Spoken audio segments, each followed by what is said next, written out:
الله معكم أحبائي. آخر تطورات الحرب بين روسيا وأوكرانيا حتى مساء 9 من يوليو، الجيش الروسي يتقدم في مدينة كوبيانسك، وسنتحدث عن نسبة السيطرة الروسية في المدينة.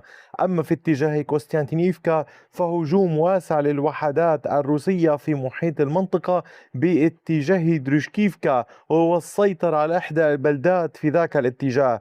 أما في جبهات فولشانسك ودوبروبيليا فالقوات الروسية أيضا تواصل التقدم إضافة إلى جبهة زابوروجي. ما الذي يحصل؟ تابعوا التفاصيل كاملة في هذا الفيديو، ورجاء لا تنسوا الانضمام للقناة، مشاركة الفيديو ليستفيد الأصدقاء قدر الإمكان. ودعونا نبدأ الآن من مدينة كوبيانسك، حيث الوحدات الروسية واصلت التقدم في الجزء الغربي من هذه المدينة، وتمت السيطرة على كامل هذه المساحة باللون الزهري كما تظهر أمامكم.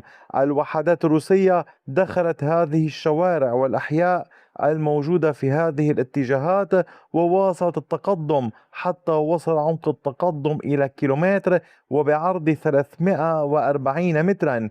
إن كنتم تلاحظون أمرا، سأبعد الصورة قليلا، تلاحظون أن هناك محاولات للسيطرة على كامل هذا القسم الشمالي من الجزء الغربي من مدينة كوبيانسك، والتفرغ للعمل عليه بهذا الاتجاه، ومواصلة العمل باتجاه القسم الجنوبي من هذا الجزء الغربي على كامل هذه المنطقة. تحاول القوات الروسية أيضا مواصلة نشاطها. العمليات هنا هامة للغاية ومتزامنة مع أمر يحصل، وهو الضغط الروسي في جبهات كوبيانسك ليزلوفي وكيف شريفكا، يعني جنوب مدينة كوبيانسك الموجود هنا، مرتبط بأي تقدم روسي كان قد حصل في هذا الاتجاه. تضغط القوات الروسية بالنيران في هذه المنطقة ومن خلالها. إضافة إلى ذلك، لمن قد يسأل عن نسبة السيطرة الروسية على مدينة كوبيانسك، فهي قد بلغت 69.17% حتى ساعات مساء 9 من يوليو. أما فيما يتعلق بالعمليات باتجاهات أخرى، فنذهب نحو محور دروشكيفكا. اليوم بدنا نسمع هذا المحور بشكل أكبر، والقوات الروسية أقرب إليه. القوات الروسية تقدمت انطلاقا من روسكيشني ودوفابالكا على كامل هذه المساحة أمامكم باللون الزهري عدة كيلومترات. نتحدث هنا عن تقدم يقارب 6 كيلومترات وبعرض أقل من 2.5 كيلومتر على كامل هذا الامتداد. الوحدات الروسية دخلت هذه البلدة بشكل كبير وسريع وقوي وسيطرت عليها. بلدة ميكولايبيليا الجيش الروسي فرض سيطرته عليها وعلى كامل المساحة السابقة هنا التي وصل من خلالها إلى هذه البلدة وعلى المنطقة المحيطة. القوات الأوكرانية على ما يبدو تحاول أن يكون هناك خط دفاعي يعني في هذه المنطقة يمتد من ضواحي أو من قال الجزء المتبقي من قسطنطينيفكا على كامل هذا الامتداد. وكثيرون يسألون لماذا ينسحب الجيش الأوكراني من بلدة يمكن قول نوعا ما كبيرة يمكنه القتال فيها، الصمود فيها، ومن كامل هذه المساحة.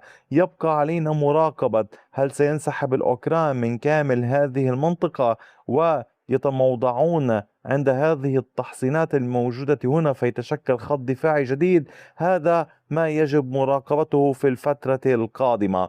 أما على صعيد العمليات في جبهة دوبروبيليا، فالوحدات الروسية تتقدم في اتجاه أنيفكا. هنا كانت القوات الروسية قد سيطرت على كامل هذه المنطقة باللون الزهري كما تشاهدون. عمق التقدم للوحدات الروسية كان بامتداد 2.5 كيلومتر، وبامتداد واحد هنا 1.86 كيلومتر. القوات الروسية حاليا تضغط بشكل كبير في عدة اتجاهات. تحاول الضغط باتجاه قرية ستيبي الموجودة في هذه المنطقة، وفي نفس الوقت غربا تضغط باتجاه أنيفكا نحو الجزء الغربي من هذه البلدة، بعد أن كان الروس قد أتموا السيطرة على النصف الشرقي. وتستمر العمليات أيضا نحو الشمال بالقرب من هذه التحصينات. الوحدات الروسية تحاول التحرك.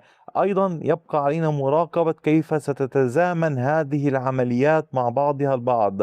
ما المقصود بذلك؟ اليوم القوات الروسية لديها جبهة في بوكروفسك تمتد من سيريفكا وصولا جنوب دوبروبيليا بريتسكي، هنا دوبروبيليا مجددا، وصولا إلى شمال ميرنوغراد. وهذا كله يترافق مع عمليات تلاحظونها من غربي كوستانتينيفكا أيضا مرتبطة بدوبروبيليا. فأين يريد الروس؟ أين هدف الروس؟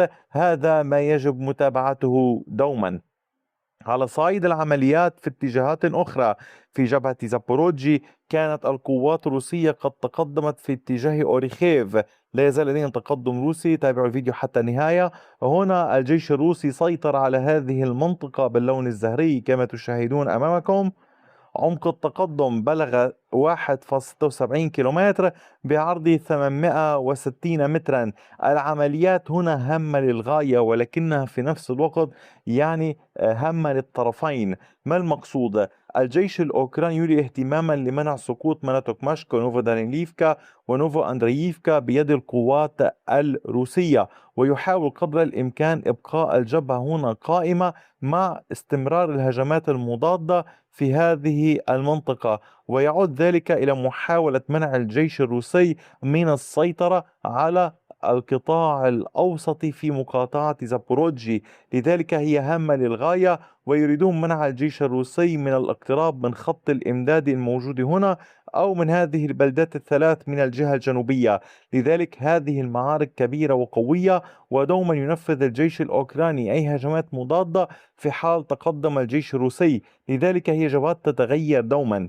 أما على صعيد العمليات في جبهة خاركيف مجددا نحو فولشانسك في الجهة الشرقية لجبهة فولشانسك، الوحدات الروسية وحدات الفوج 126 التابعة للفرقة 71 تمكنت من التقدم جنوب أوخريميفكا، فسيطرت على كامل هذه المساحة باللون الزهري. نتحدث عن تقدم روسي بعمق 3.66 كيلومتر وبعرض الكيلومتر تقريبا.